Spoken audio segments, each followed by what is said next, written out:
만나서 반갑습니다. 예, 광우 스님이라고 합니다. 그 부처님께서 29살에 이제 출가를 하십니다. 29살에 고향인 카필라성을 떠나서 6년 동안 수행을 하시죠. 6년 동안 열심히 수행을 하신 끝에 35살에 보리수 나무 아래에서 깨달음을 얻게 되십니다. 자, 35살에 깨달음을 얻으시고 그 인도에서 가장 큰 도시 중에 하나였던 왕사성에 가시게 됩니다. 이 왕사성에서 이제 널리 이제 중생들을 제도하십니다. 그 왕사성에서 중생들을 제도하고 있다라는 이야기를 이제 부처님의 친아버지인 카필라성의 전반 왕, 이제 인도 말로 슈또다나 왕이라고 부릅니다. 이 정반 왕이 그 소식을 듣게 됩니다. 그러니까 이제 자기의 가장 사랑하는 아들이 이제 그 말도 안 하고 그 혼자 출가를 해서 그래서 6년 동안 소식이 없다가 깨달음을 얻은 뒤에 널리 중생을 제도한다라는 이야기를 들으니까 아버지 입장에서 어떻겠어요? 예, 너무 보고 싶겠죠. 일단 이제 아무리 아들이 부처님이 됐다지만 그래도 부처님이 이기 전에 자기의 세속에 있었을 때 아들이었지 않습니까? 그래서 너무 아들을 보고 싶어서 신하를 보냅니다. 신하를 보내서 야, 그 부처님한테 고향으로 좀 와달라고 해라. 너무나 이 아버지와 그 친족들이 너무나 보고 싶어하니 고향에 좀 와달라고 해라라고 사신을 보냅니다. 예, 그래서 사신을 보내면서 사신을 보냈다는 게 이제 왕명이지 않습니까? 그래서 아버지 정반왕이 너무나 보고 싶으니까 부처님께 자, 이제 고향의 카필러성으로 와달라고 이제 부탁을 들어봐라 하고 이제 사신을 보내게 되었는데 사신이 이제 걸어서 이제 부처님을 찾아갑니다. 이제 부처님께 다 이제 인사를 올린 뒤에 부처님 고향으로 돌아가시죠라고 말하기도 전에 부처님께서 법문을 하시는 겁니다.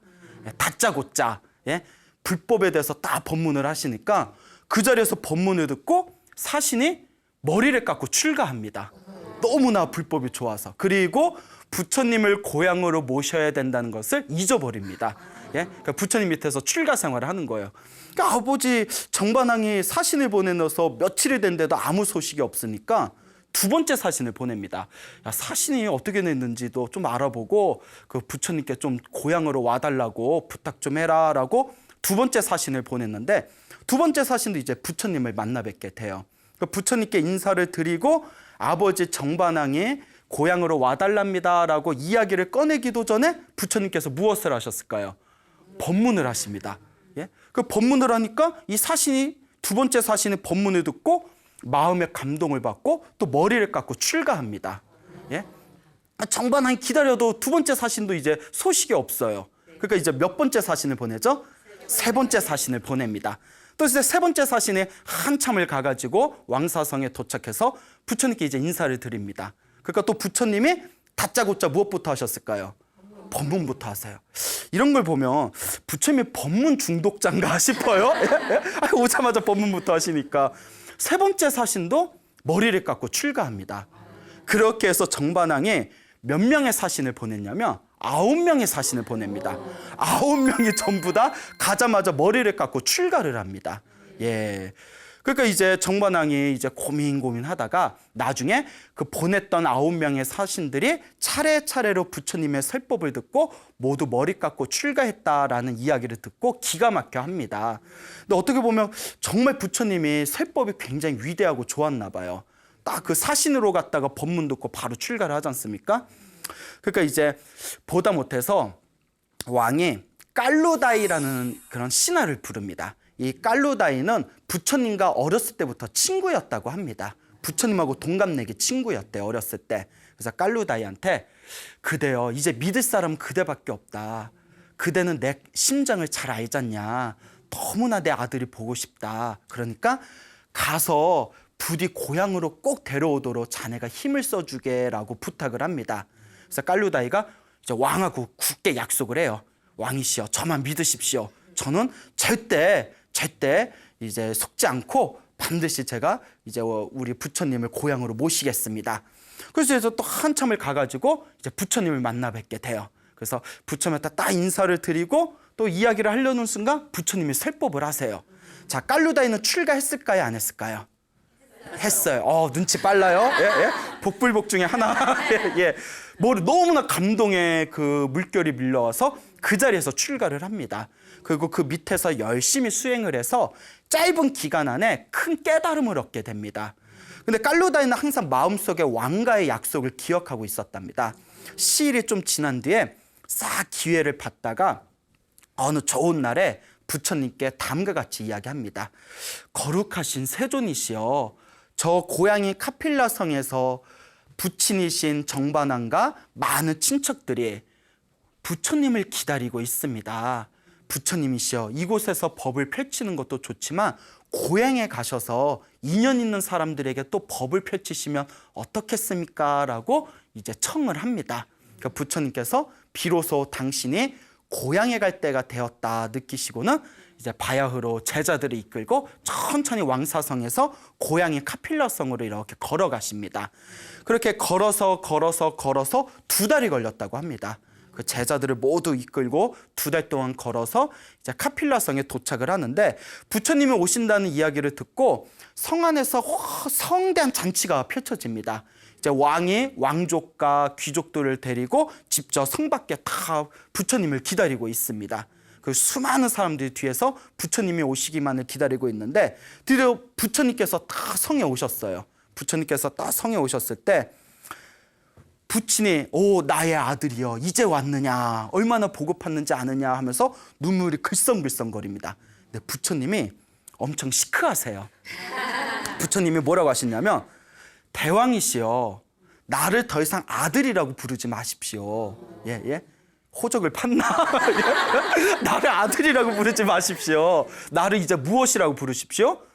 부처님, 열애, 세존, 붓다, 부처, 부처님이라고 부르십시오라고 이야기를 합니다. 예? 우리 같으면 엄청 섭섭한 일이에요. 예. 근데 그런 얘기가 있어요. 그 다른 종교의 그 어떤 성경을 보면 그 예언자는 고향에 가지 말아라라는 그런 구절이 있지 않습니까? 고향에 가도 대우받을 수 없다라는 유명한 얘기가 있죠. 진짜 그래요. 그 스님들이 옛날에, 지금은 아닌데 옛날에 전라도 사찰에는 경상도 스님이 많고 경상도 사찰에는 전라도 스님들이 많았대요. 왜 그럴까요? 옛날에 고향에서 멀리 떨어진 곳으로 가는 거예요. 그 이유가 일단 몰래 이제 출가하신 분들 같은 경우에 잡혀갈까봐, 이제 잡혀갈까봐 그런 경우가 있고요. 또 두 번째는 아무리 내가 스님이 되고 큰 스님이 돼도 집에 가면 옛날에 기저귀 갈아주던 손자예요. 뭔 얘기인지 아시죠? 예. 저도 이제 저희 외할머니가 계시는데 외할머니께서 저를 엄청 사랑하세요. 제가 이제 절집에서 이제 출가 생활한 지 20년이 다 돼 가는데 20년이면 절에서 절밥 좀 돼요. 예? 군대에서도 짬밥이 있듯이 절에도 절밥이 좀 있는데, 제가 아무리 절에서 30년, 40년을 수행해도 할머니 앞에 가면 뭐가 된다? 그냥 손주예요. 예? 그러니까 저희 할머니가 저를 보시면서 눈물에 글썽이면서 하신 말씀이, 왜 이렇게 홀쭉해졌냐고. 왜 이렇게 홀쭉해졌냐고. 절에서 밥 안 주냐고. 예? 절에서 밥 많이 먹는다고. 예? 그 저희 할머니 세대도 옛날에 절에서 막 장자, 가마솥하고 스님들이 막 머슴같이 일하던 그런 것만 기억하시거든요. 근데 요새 스님들 생활이 엄청 편안해졌어요. 오직 공부만 하면 돼요. 그러니까 저는 오직 공부만 하고 싶습니다 하는 분들은 출가하시면 돼요. 예, 좀 많은 그런, 왜 웃지? 많은 젊은이들이 좀 출가를 했으면 좋겠어요. 예, 그러니까 이제 부처님께서도 이제 아버지한테 이제 부처님, 붓다라고 불러라. 그러니까 이제 근데 아버지가 전생에 복을 많이 지은 분이었나 봐요. 그 얘기를 딱 알아듣고 부처님이시여라고 이제 자신의 아들이지만 부처님께 이렇게 절을 올립니다. 순수하게 이제 부처님과 신도의 입장에서 딱 절을 올리는 그런 장면이 나옵니다.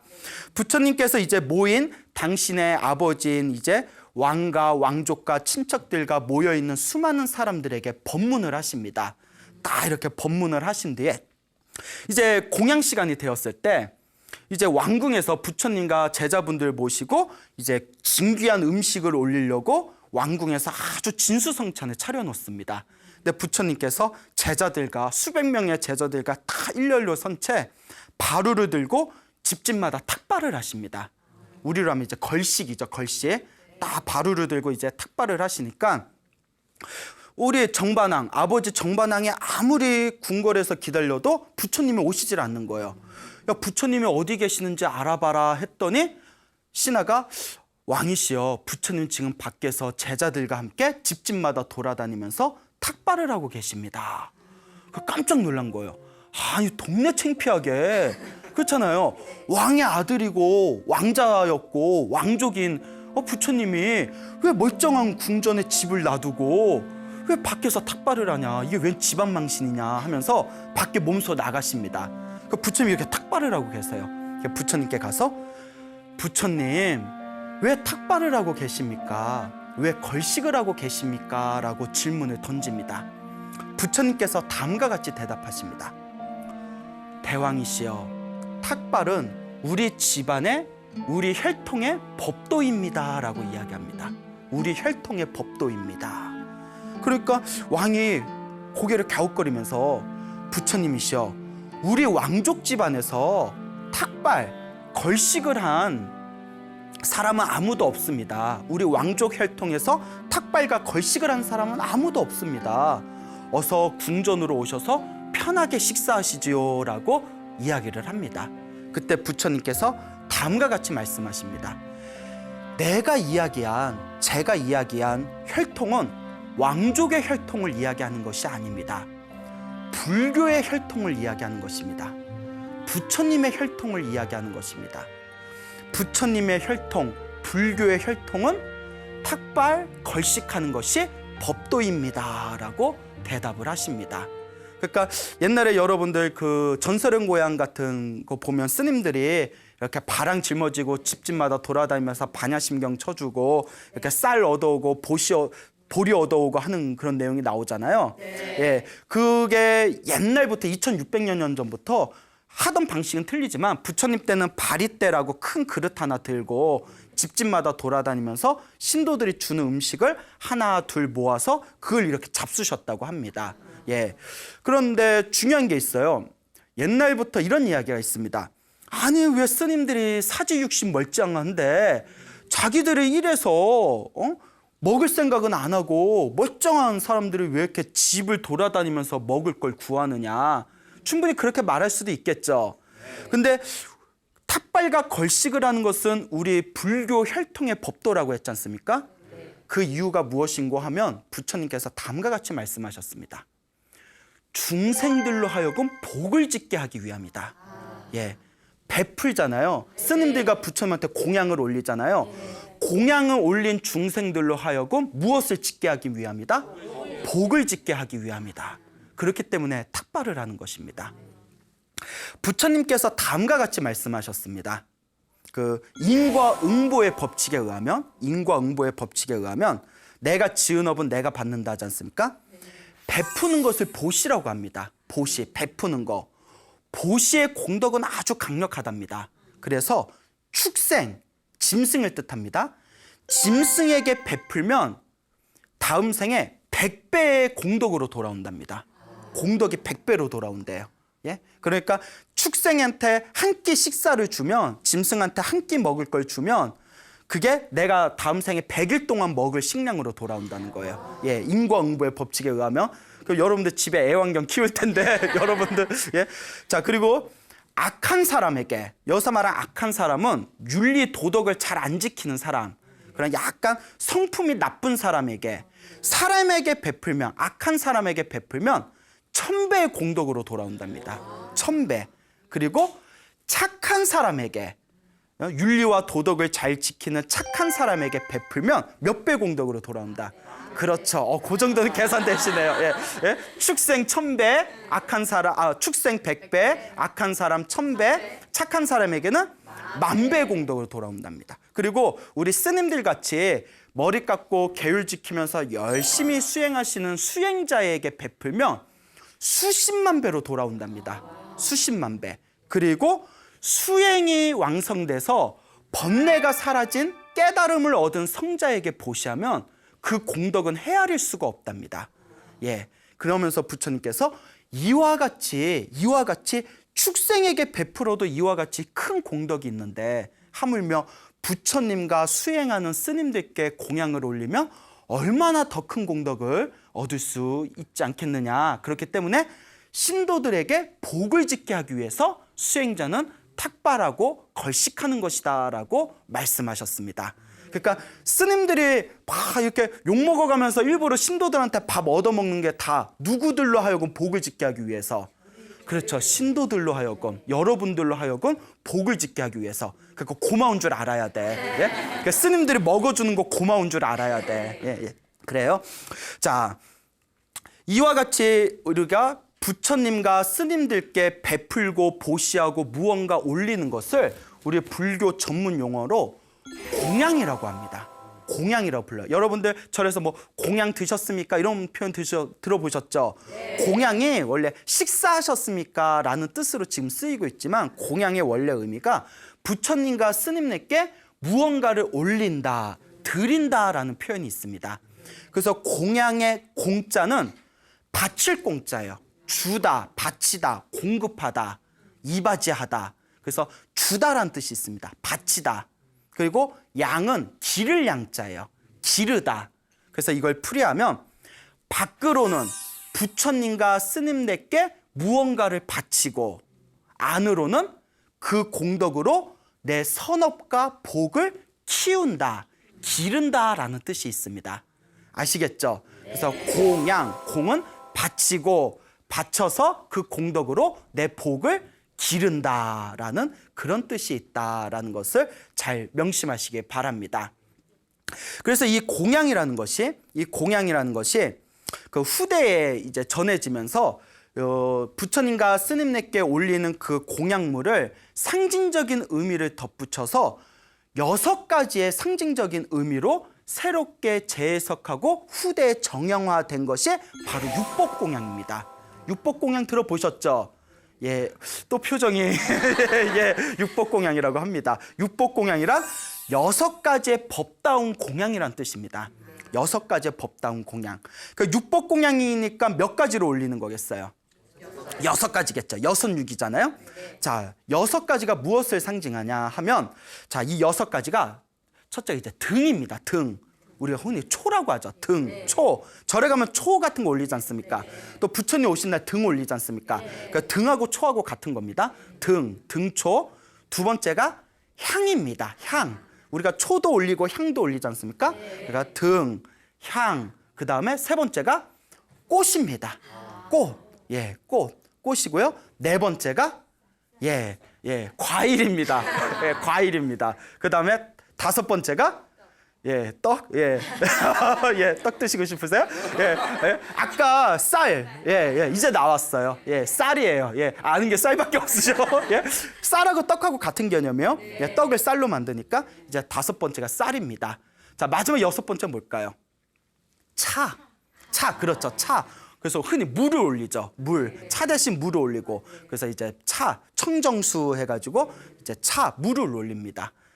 그래서 등, 향, 꽃, 과일, 쌀, 그 다음에 그렇죠, 차, 물을 뜻하게 됩니다. 이 6가지를 육법공양이라고 합니다. 근데 이 육법공양 안에는 굉장히 깊은 상징적인 의미가 담겨져 있습니다. 올릴 때 그냥 올리는 게 아니에요. 뭐 부처님이 과일을 좋아하시나 보자 하고 뭐 과일을 올리는 게 아니고, 부처님이 뭐 배고프시니까 밥도 드셔야지 하고 쌀을 올리는 게 아니라 거기에 깊은 상징적인 의미가 있습니다. 자, 등을 올리는 거는 반야등. 반야는 지혜라는 뜻입니다. 지혜의 등이다. 여러분, 우리가 초나 등을 키면 어둠이 어떻게 되죠? 환해지죠. 그와 같이 우리 중생의 어리석음을 어둠에 표현했을 때 등을 올리거나 초를 올려서 환해지듯이 내 어둠, 내 마음의 어두운 어리석음이 사라지고 밝은 지혜가 환해지기를 바라는 의미에서 우리가 등, 초를 올리는 겁니다. 그래서 지혜등이라 해서 반야등, 반야가 지혜라는 뜻입니다. 반야등이라고 부르게 되는 겁니다. 그래서 옛날부터 등을 올리거나 초를 올리면 다음 생에 머리가 굉장히 밝아지고 지혜로워진다라는 그런 이야기가 있습니다. 두 번째는 뭐라고 했죠? 향. 안 잊어먹었네요. 나 물어보면서 기대 안 했는데. 향은 해탈향이라고 합니다. 해탈향. 해탈이라는 것은 모든 구속에서 벗어난 완전한 자유를 뜻합니다. 자유를 뜻해요. 자, 근데 우리가 여러분 향 태워본 적 있죠? 예? 담배 말고 향. 자, 향 태워보셨을 때 향을 태우면 향이 점점 어떻게 되죠? 예, 줄어들죠. 사그러들죠. 향체가 사라지죠. 그러면서 뭐만 남죠? 예, 재만 남고, 제가 원한 대답은 향기였어요. 향기가 남고, 향기가 남고, 나중에 그 향기조차도 어떻게 돼요? 사라지죠. 그래서 해탈이 어떤 뜻이 있다고 했죠? 완전한 자유라고 했잖아요. 그와 같이 우리의 수행도 향이 점점 자기 몸이 사라지듯이 우리의 번뇌도 사라지고, 또 수행의 힘을 통해서 향기만 나듯이 우리 수행의 그 향기로 세상을 아름답게 만들고, 그리고 그 향기도 허공 속에 사라지듯이 궁극에는 아무런 집착 없이 완전한 자유, 무엇에도 걸림없는 완전한 자유를 얻게 된다 해서 향을 뭐라고 부른다? 해탈향이라고 부르게 되는 겁니다. 완전한 자유를 상징하는 겁니다. 알겠죠? 예. 자, 그 다음에 세 번째는 뭐라고 했죠? 그렇죠. 예. 꽃이나 과일이나 순서는 뭐 사실 순서는 틀려도 상관없습니다. 자, 꽃을 만행화라고 합니다. 뭐라고 한다고요? 만행화. 만행화라고 합니다. 만행이란 것은 1만 만자의 행위 행자예요. 1만 가지의 선행을 뜻해요. 1만 가지의 착한 짓, 1만 가지의 선행. 꽃은 그 하나의 꽃을 피우기 위해서는 수많은 세월 동안 인고의 과정을 거쳐야 됩니다. 그렇죠. 그 수많은 인고의 과정을 거친 뒤에 활짝 이제 꽃을 피우듯이, 그리고 꽃이 활짝 피면 세상을 아름답게 빛내지 않습니까? 우리 수행도 그와 같다는 겁니다. 그 꽃을 피우듯이 수많은 수행의 인고의 과정을 거쳐서 화려한 수행의 꽃을 피웠을 때 그 수행의 꽃이 이 세상을 어떻게 만든다? 아름답게 만든다. 그래서 우리 수행자가 아주 오랜 세월 동안 인고의 과정을 거쳐서 수행하는 모습, 그리고 수행의 결정체로 수행이 완성되었을 때 이 세상을 위해서 아름다운 존재로 거듭날 수 있다는 것을 강조하기 위해서 꽃공양을 올리는 겁니다. 그래서 만행화라고 부르게 된다. 자, 그 다음에 과일이죠. 과일을 보리과라고 합니다. 보리가 쌀보리 할 때 보리가 아니고요. 예, 보리가 진리라는 뜻입니다. 깨달음이라는 뜻이에요. 보리. 예, 그래서 과일, 깨달음의 과일. 그래서 이 과일을 깨달음에 비유하는데요. 여러분, 싹이 트고 싹에서 이제 꽃을 피우고 마지막에 뭐가 열리죠? 열매가 열리죠. 모든 과정의 마지막 열매, 결과를 우리가 과일에 비유한 것입니다. 그러면 수행의 열매는 무엇일까요? 깨달음이죠. 그렇기 때문에 과일과 깨달음의 의미를 서로 상징적으로 통합하기 위해서 보리과, 깨달음의 과일이다라고 표현한 것입니다. 그래서 우리가 열심히 과일을 올리는 거는 우리도 열심히 수행해서 저 과일, 저 열매와 같이 깨달음의 열매를 맺겠다라는 그런 어떤 의미가 담겨져 있습니다. 자, 그 다음에 쌀이죠. 쌀은 선열미라고 부릅니다. 선열미, 선열이라는 것은 참선선자의 기쁠 열자예요. 참선을 하면 마음이 고요해져요. 참선을 하면 마음이 고요해지고 기쁨이 샘솟습니다. 저도 제 인생에 있어서 제가 배운 것 중에 최고의 기술이 있다면 명상 기술이라고 생각해요. 예? 제 스스로. 왜냐하면 아무리 힘들고 답답하고 스트레스가 생길 때 딱 벽 보고 앉아서 부처님이 가르쳐 주신 방법대로 명상을 하면 가슴이 편안해지면서 마음에서 막 기쁨이 샘솟습니다. 정말. 물론 처음 하면 안 돼요. 처음 하면 이게 졸리기나 하고 막 별의별 생각 다 나고 다리 아파 죽겠고, 아이고 광우 쓰면 뭐 명상을 하는데 무슨 기쁨이 생긴다는 건지 내가 속았나 싶은 생각이 들 거예요. 그런데 1년을 하고 3년을 하고 10년을 하고 꾸준히 하다 보면 야, 명상이야말로 만약에 마약이 있다면 명상이야말로 부작용이 없는 최고의 마약이겠다 싶은 생각이 들 정도로 마음에서 엄청난 행복감이 밀려옵니다. 예? 그래서 가끔 어떤 외국인하고 템플스테이를 했을 때, 템플스테이 아시죠? 네. 외국인이 저한테 스님 너무 행복해 보인다고, 예? 물론 제가 영어를 잘 못하니까 통역을 해줘서 통역을 해줬어요. 스님 얼굴이 너무너무 행복해 보이신데요. 뭐 해피얼 뭐 어쩌저쩌 하더라고요. 그 비결이 뭐냐고 물어보더래요. 그래서 제가 그랬죠. 명상이라고. 예? 그러니까 당신도 집에서 하루에 20분, 30분이라도 꾸준히 명상을 해라. 그러면 정말 행복하게 살 수 있을 것이다. 스님이라고 스트레스를 안 받겠어요? 그렇잖아요. 예? 스님이라고 스트레스 안 받겠어요? 그러면 사람들이 그래요. 스님은 어떤 스트레스 받으세요? 그러면 정말 엄청난 스트레스를 받습니다. 어떻게 해야 더 중생을 제도할까? 예. 어떻게 해야 더 중생들의 아픔을 어루만져 줄까? 분위기가 갑자기 예, 예. 하여튼 스님들도 스트레스를 받지만 그걸 지혜롭게 넘길 수 있는 방법이 바로 명상인 것 같습니다. 그래서 참선을 하면 기쁨, 기쁠 열자, 마음에서 기쁨이 오른다. 그와 같이 쌀은 여러분 쌀로 우리가 밥을 먹지 않습니까? 여러분 배고플 때 밥 먹으면 어때요? 기분이 좋아지죠? 왜냐하면 이제 탄수화물하고 당분이 들어간 거거든요. 밥을 먹으면 기분이 좋아지고 몸에서 힘이 나듯이 그게 쌀의 역할이거든요.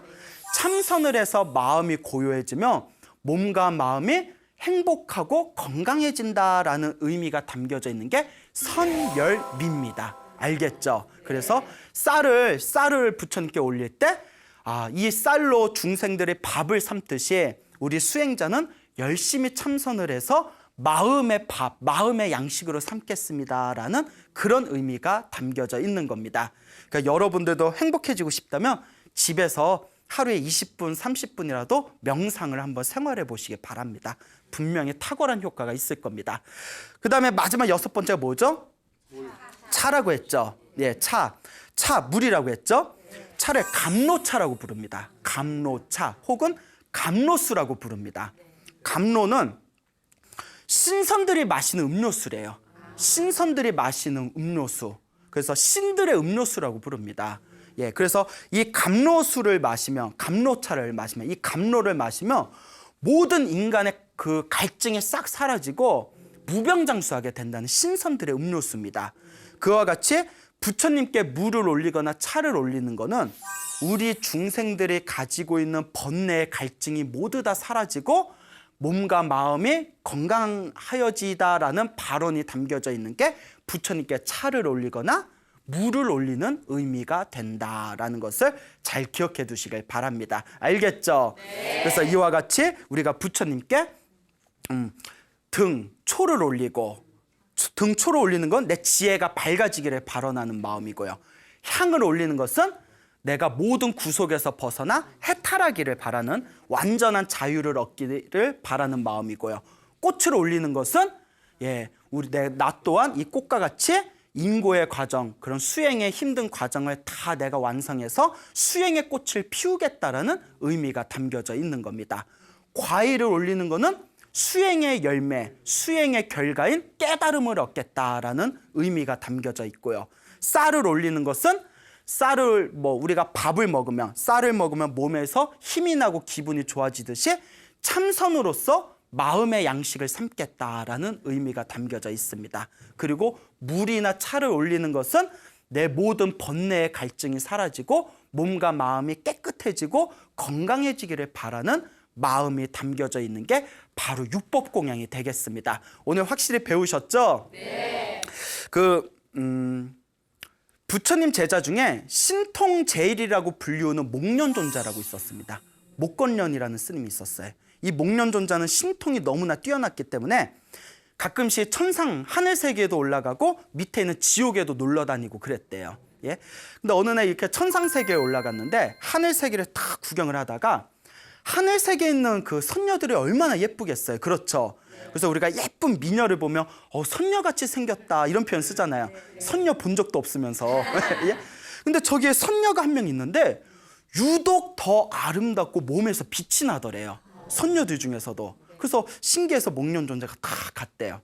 그래서 목련존자가 그 몸에서 빛이 나는 선녀에게 당신은 다른 선녀들보다도 유독 더 밝은 빛을 냅니다. 그 비결이 무엇입니까? 어떤 복을 지었길래 이렇게 몸에서 빛이 환한 그런 복을 얻으셨습니까? 라고 질문을 던집니다. 그때 그 선녀가 하는 얘기가 저는 이 선녀로 태어나기 전에 부처님의 그 신도였던 빈비사라 왕의 하인이었습니다. 빈비사라 왕의 하인이었는데 하루는 우리 왕궁 안에 불전, 그러니까 부처님을 모셔놓고 있는 법당이 있었는데 그 밤늦게 그 법당에서 기도를 하고 싶어서 제가 법당에 들어간 적이 있었습니다. 근데 법당에 들어갔더니 등불이 다 꺼지고 깜깜해서 도저히 앞뒤를 볼 수가 없었습니다. 부처님의 법당이 어두컴컴한 것이 너무나 제가 죄스러운 마음이 들어서 제 사비를 털어가지고 그 정성스럽게 그 기름을 사서 그 불단에 제가 기름을 환하게 밝힌 적이 있었습니다. 그때 정성스러운 마음으로 부처님의 법당을 환하게 밝혔던 등불의 공덕으로 이번 생에 선녀로 태어나고 몸에서 환한 광채를 얻을 수가 있었습니다라는 이야기가 경전설화에 나옵니다. 이것은 무슨 공양의 공덕이죠? 등공양의 공덕이죠. 초공양. 예. 그래서 경전에 이런 얘기가 있습니다. 등불 공양을 많이 올리거나 초공양을 올리면 여러 가지 공덕을 얻을 수 있는데 그중 하나가 항상 얼굴이 밝대요. 얼굴이 환한. 이거 보면 피부가 검은 걸 떠나서 어둑틱틱한 사람들 있잖아요. 막 틱틱한 사람들 있잖아요. 네? 근데 등불 공양 올린 사람은 얼굴이 환하대요. 예? 여러분들 얼굴 환하세요. 화장빨? 예? 막 조명? 예. 얼굴, 예, 그래요. 뭐 파운데이션 잘 바르셨나 봐요. 예? 자, 그리고 눈이 밝아진대요. 근데 제가 이 얘기를 듣고 이 내용을 듣고 제가 다 가슴을 쳤어요. 제가 시력이 굉장히 안 좋거든요. 그러니까 제가 책 보는 걸 좋아하는데 이 전생에 무슨 업병이 있는지 이렇게 책을 봐도 눈이 피곤해서 오래 못 봐요. 예. 그래서 제가 이럴 줄 알았으면 전생에 무슨 공양을 많이 올릴 걸. 등불 공양 좀 많이 올릴 걸. 제가 시력이 너무 안 좋아서 그런 아쉬움이 있습니다. 그렇게 등등의 여러 가지의 공덕이 있다고 합니다. 그 석가모니 부처님 이제 전에 있었던 그 부처님이 바로 가섭 부처님이십니다. 어느 부처님? 가섭 부처님이세요. 자, 근데 이 가섭 부처님 시대 때 어느 스님이 있었는데 이 스님이 하루는 열심히 이렇게 수행을 하고 있을 때 몇 명의 소녀가 다 이렇게 길을 가다가 열심히 수행하고 있는 그 거룩한 스님의 모습을 보고는 마음에서 감동을 느낍니다. 마음에서 감동을 느끼면서 우리가 스님들한테 뭘 보시할까? 뭘 공양 올릴까? 그 주변에 막 꽃들이 아름답게 있는 거예요. 우리 꽃을 따다가 스님께 공양을 올리자. 그래서 4명의 소녀들이 막 이렇게 꽃을 땄어요. 꽃을 따서 꽃 화환을 만든 뒤에 그 꽃을 다 스님 앞에다 올려놓고 거룩하신 스님이시여 이 꽃 공양을 정성스러운 마음으로 스님께 공양 올립니다라고 이제 스님께 이제 보시를 했습니다. 그리고 이 4명의 소녀들이 죽게 됩니다. 죽게 된 이 4명의 소녀들이 어디에 태어났을까요? 예, 하늘 세계에 태어나게 되었답니다. 무엇의 공덕으로? 꽃공양의 공덕으로. 그리고 하늘 세계에 태어나고 가섭 부처님의 시대가 지난 뒤에 석가모니 부처님의 시대가 왔을 때 하늘 세계에서 다시 인간으로 태어나서 석가모니 부처님의 법문을 듣고 그 4명의 소녀들이 모두 깨달음을 얻었다고 합니다. 이것은 무엇의 공양의 공덕일까요? 꽃공양의 공덕이죠. 경전에서는 꽃공양은 다음과 같은 큰 공덕이 있다고 합니다. 꽃공양을 올리면 태어날 때마다 아름다운 미모를 얻게 된답니다. 예. 전생에 좀 올릴 걸. 그렇죠. 예. 나도 좀 전생에 좀 한 송이라도 올릴 걸 그랬나 봅니다. 예. 자, 그 꽃공양 올리면 항상 이제 얼굴에 아름다운 그런 미모를 얻게 된다라는 내용이 경전에 나옵니다. 이게 바로 꽃공양의 공덕이 되겠죠. 그 어느 농장에서 일을 하던 여인이 있었습니다. 농장에서 일을 하던 여인이 있었는데 열심히 일을 하다가 이렇게 더운 날이었나 봐요. 옆에 어느 스님께서 다 이렇게 탁발을 하기 위해서 지나가는 모습을 봅니다. 그 스님을 보면서 저 스님께 탁발 공양을 올리고 싶은데 아무것도 드릴 게 없는 거예요. 예, 나는 가난해서 아무것도 드릴 게 없고 뭘 드리면 좋을까 싶다가 자기가 농장에서 일을 하고 있으니까 거기에 이렇게 과일들이 있었어요. 그래서 그 중에 자그마한 과일을 하나 다 이렇게 가져다가 자기가 깨끗이 닦아가지고 지나가는 스님을 부릅니다. 쉬님, 쉬님 이렇게 불러요. 예? 쉬님. 그 스님이 지나가다가 뭐라고 했을까요? 왜 불러? 왜 불러? 이랬겠죠? 예? 왜 부르십니까? 스님 탑발 나가십니까? 제가 가난하여 드릴 것은 없고 이 자그마한 과일이라도 정성스럽게 올리고 싶습니다 하면서 스님의 바리대 안에 과일을 하나 탁 올리고 이제 스님께 탁 공경하게 예배를 합니다. 이 농장에서 일하던 가난한 여인네가 죽은 뒤에 또 어디에 태어났다? 예, 하늘 세계 천상에 태어났다고 합니다. 뭐 하나 올려놓고, 과일 하나 올려놓고, 야, 진짜 이걸 로또급이야. 과일 하나, 조그만 과일 하나 올리고, 예? 예? 자, 그리고 또 이런 내용이 있어요. 그 사위성이라는 곳에 어느 굉장히 가난한 여인이 있었습니다. 그 시골 마을에 가난한 여인이 있었는데 그 시골집에 스님들이 여러 명의 스님들이 부처님께 인사드리기 위해서 이렇게 길을 지나고 있었답니다. 근데 이 스님들이 인도가 얼마나 날씨가 더워요. 너무 더우니까 이제 스님들이 그 시골집에서 잠깐 이렇게 앉아서 땀을 식히고 있었답니다. 그러니까 이 가난한 이 여인네가 스님들 쉬고 있는 걸 보고 아이고 저 스님들께 내가 뭔가 공양을 올리고 싶은데 뭐 가진 게 있어요 없어요? 가진 게 없어요. 너무 가난하니까. 그러면 아유 저렇게 땀 흘리시는데 시원한 물이라도 들리자 해가지고 우물가에 가서 물을 떴답니다. 물을 떠가지고 스님께 들고 가서 스님 물이라도 드세요 하면서 바리대에다가 그 물을 하나하나 정성스럽게 따라 드렸대요. 그 스님들이 그 물을 달게 마셨대요. 그 물 한 잔 얻어 마신 거예요. 예, 그 스님들이 다 길을 떠났는데 그 가난한 여인네도 죽은 뒤에 어디에 태어났다? 청상세계, 하늘세계에 태어났다. 그러니까 이런 책을 보다 보면 이게 다 부처님 경전에 나오거든요. 하늘세계에 태어나는 게 너무 쉬워가지고 예? 약간 왜 이렇게 쉬워? 예? 너무 쉬워요. 아니 물 하나 이렇게 올렸을 뿐인데 어디에 태어났어요? 하늘세계에 태어났죠. 이것은 무엇에 대한 공덕이다? 물공양에 대한 공덕으로 하늘세계에 태어났다. 그 왕사성이라는 도시에 또 어느 거지 여인이 있었어요. 어느 가난한 여인이 있었는데 부잣집에서 누룽밥을 하나 얻었답니다. 누룽지, 여러분 누룽지 맛있잖아요. 누룽밥을 다 얻어다가 저도 누룽지 좋아해요. 누룽지. 근데 배고프다. 그 누룽지를 딱 얻어다가 이렇게 이제 길을 걷고 있는데 저기서 마하가섭이라는 스님께서 마하가섭이라는 스님이 다 바리떼를 들고 또 탑발을 하러 지나가시는 거예요. 그래서 이제 고민에 빠집니다. 아, 스님께 공양 올리고 싶은데 내가 가진 게 없고 이거 누룽밥 하나뿐이 없는데 이거 오늘 내가 먹어야 되는데 그러니까 고민해요. 줄까 말까 줄까 말까. 예, 여러분 같아도 줬어요 안 줬어요? 그때 가봐야 알지. 지금 먹을 게 누룽지뿐이 없는데 내가 이렇게 힘들고 못 사는 건 내가 복이 없어서 이렇게 사는 거다. 그러니 내가 복을 짓자 결심하고 마하가섭스미에다 다 누룽지를 집어넣습니다.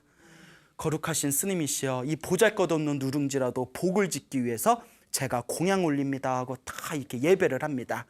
이 거지 여인도 죽어서 어디에 태어났다? 하늘세계에 태어났다. 이거는 무슨 공양의 공덕이죠? 쌀 공양의 공덕이죠. 이해 가십니까? 네. 이와 같이 자그마한 거 하나만으로도 우리는 청상세계에 태어날 수 있다는 거예요. 단 한결같은 공통점이 있습니다. 무엇일까요? 정성스러운 마음. 그게 중요해요. 예? 물 한 모금에 얼마나 가치가 있겠어요. 안 먹고 말지. 괜찮아요. 나 지나가다 내가 우물에서 떠다 먹을게요. 그래도 할 말 없잖아요. 그런데 정성스러운 마음으로 물을 올렸기 때문에 작은 과일이 무슨 가치가 있겠어요. 정성스러운 마음으로 스님에게 올렸기 때문에 그 누룽지, 그 딱딱한 누룽지가 어떤 가치가 있겠습니까? 정성스러운 마음으로 올렸기 때문에 하늘세계에 태어날 수 있는 강력한 선업이 될 수 있었다라는 것을 명심하시기 바랍니다. 알겠죠? 네. 자, 어떤 분이 그 부처님에게 다음과 같은 질문을 던집니다. 거룩하신 세존이시여, 도저히 드릴 게 없을 때, 아무것도 드릴 게 없을 때, 아무것도 공양 올릴 것이 없을 때는 어떡합니까? 그럴 수도 있잖아요. 정말 아무것도 없어. 가진 거라고 몸뚱아리밖에 없어. 예? 정말 아무것도 없을 때는 어떻게 제가 공양 올려야 되겠습니까? 어떻게 보시해야 되겠습니까? 부처님께서 다음과 같이 얘기하십니다. 가진 것이 없어도, 재물이 없어도 보시할 수 있는 7가지 방법이 있다. 예? 자, 첫째, 눈으로 보시하는 거. 사람을 볼 때 따뜻한 눈으로 바라봐라. 이걸 안시라고 합니다. 뭐라고요? 안시. 사람을 볼 때 따뜻한 눈으로 봐라. 그렇다고 너무 개슴츠레하게 이렇게 바라보면 나중에 너무나 지나가는 이렇게 여자가 있는데 내가 막 사랑스러운 눈빛으로 계속 바라보면 나중에 성추행으로 걸려요. 예? 근데 사람을 대할 때 어떤 눈으로 바라봐라? 따뜻한 눈으로 바라봐라. 사람을 대할 때 편안한 얼굴로 대하라. 인상 막 팍팍 쓰고 뭐 세상 무너질 것처럼 쳐다보면 사람 기분이 어때요? 불편하잖아요. 사람을 대할 때 편안한 얼굴로 대하라. 이게 화안시입니다. 화안시. 예? 얼굴을 편안하게 해라. 알겠죠? 언시. 말을 편하게 해라. 말을 곱게 하라. 근데 우리 불자분들도 좀 그런 경우가 있고 일반 중생들을 보면 한마디 말을 해도 껄끄럽게 얘기하는 분들이 있어요. 그렇죠? 그 말을 해도 이게 좀 이렇게 스크래치 나게 말하는 분들이 있어요. 내가 그렇지 않은가 한번 고민해 봐야 돼요. 그러니까 저는 되도록이면 말을 좀 부드럽게 하려고 그러는데 또 그러니까 사람들이 호구로 알아. 누구는 신경질 못 내서 못 내서 안 내나 그렇잖아요. 그런데 이제 말을 하더라도 어떻게 해라? 편안하게 기분 좋게 말하라. 이게 언시입니다. 뭐라고요? 언시. 그 다음에 신시. 신시, 몸신자예요. 몸으로 인사를 잘하거나 윗사람을 공경하는 거. 몸으로 다른 사람을 배려해주는 보시를 뭐라고 한다? 신시라고 합니다. 그 다음에 심시가 있습니다. 마음심자, 마음심자. 마음을 잘 써주는 거. 이렇게 좋은 마음으로 대하는 거. 이걸 뭐라고 한다? 심시라고 합니다. 우리 마음으로 나 저 인간 싫은데 하면서 뭐 이렇게 막 꿋꿋한 마음으로 이렇게 사람 대하면 그 사람도 알아채잖아요. 그러니까 마음을 편안하게 해줘라. 이게 심시입니다. 6번째가 상좌시입니다. 상좌시는 자리를 양보하는 거랍니다. 어른이나 몸이 불편한 분에게 자리를 양보하는 거. 알겠죠? 예, 요것도 이제 돈 안 들고 복 주는 거지 않습니까? 예? 마지막 7번째가 찰시라고 합니다. 뭐라고 한다? 찰시. 찰이 관찰 찰자를 있어요. 관찰하다. 그래서 찰시는 그 사람의 모습을 보고 그 사람을 배려하는 마음으로 그 사람을 이렇게 잘 이렇게 도와주는 것을 찰시라고 합니다. 그 사람을 이렇게 배려해서 마음을 쓰는 거. 그 상대방을 관찰해서 배려하는 마음으로 마음을 쓸 때 찰시라고 한다. 그러니까 눈으로 사람을 그렇게 이렇게 편안하게 대해주고 얼굴을 편안하게 대해주고 말을 편안하게 해주고 몸으로 상대를 편안하게 해주고 마음으로 상대를 편안하게 해주고 자리를 양보해서 상대를 편안하게 해주고 그 사람이 무엇이 필요한가 관찰을 해서 편안하게 배려해주고 이것을 무제칠시 재물이 없이 보시하는 7가지 방법이다. 그러니 누구라도 보시하고 싶다면 누구라도 다 할 수 있다. 돈이 없으면 몸과 마음으로라도 할 수 있다. 이 무제칠시도 엄청나게 큰 공덕을 지을 수가 있습니다. 알겠습니까? 네. 예, 여러분 우리 불교에서는 행복하게 살고 싶다면 복과 선업과 공덕을 지으라고 합니다. 여러분들이 정말 진정으로 여러분들의 삶을 여러분들의 운명을 행복하게 만들고 싶다면 우리가 부처님과 스님들과 혹은 나보다 못한 사람들에게 공양하고 베풀 줄을 알아야 되고 나와 함께 이제 부딪혀 나가는 이 생활 속의 모든 사람들에게 몸과 마음으로 배려해 줄 수 있다면 분명히 여러분들의 삶에 엄청난 큰 공덕이 아주 크게 자라나게 될 것입니다. 여러분 행복해지고 싶습니까? 네. 예, 행복한 삶을 창조하고 싶습니까? 네. 복을 지으십시오. 선업을 지으십시오. 공덕을 쌓으십시오. 복과 선업과 공덕의 힘이 여러분들을 진정한 행복의 길로 이끌어 줄 것입니다. 자, 오늘 여기서 마치겠습니다. 소중한 나 무한행복